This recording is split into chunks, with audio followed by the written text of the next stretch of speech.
అందరికీ నమస్కారం. సాహితీ లోకానికి స్వాగతం. ఆవు పేడతో కల్లాపి ఎందుకు చల్లాలి? మన చిన్నతనంలో పెద్దవాళ్ళు ఉదయం లేవగానే ఆవు పేడ కలిపిన నీటితో కల్లాపి చల్లేవారు. ఇంటిని, గోడల్ని కూడా గోమయంతో అలికేవారు. భారతీయ గోవుకు చాలా విశిష్టత ఉంది. ప్రపంచంలో ఉన్న అన్ని గోజాతుల్లోకి భారతీయ గోవుకున్న గొప్ప శక్తి మరి ఏ ఇతర గోవులకి లేదు. గోమయం క్రిమిసంహారిణి, క్రిములను దరిచేయనివ్వదు. అలాగే కల్లాపి చల్లడం వలన గాలికి దుమ్ము లేచి ఇంట్లోకి రాకుండా ఉంటుంది. పరిసరాల నుంచి వచ్చే విషవాయువులను హరించి ఆరోగ్యాన్ని కాపాడుతుంది. శ్వాసకోశ వ్యాధులను నియంత్రిస్తుంది. గోమయం వాడడం ద్వారా మనం భూమిని సహజంగా సారవంతం చేయవచ్చు. ఆవు పేడ రేడియేషన్ను నిరోధిస్తుంది.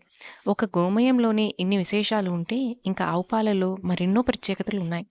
అందుకే భారతీయులు ఆవుని అమ్మగా, గోమాతగా పూజిస్తారు. ఆవు పేడతో కల్లాపు చల్లి ముగ్గు వేసిన ఇంట లక్ష్మీదేవి సదా నివసించి భోగభాగ్యాలను ప్రసాదిస్తుందని పెద్దల మాట.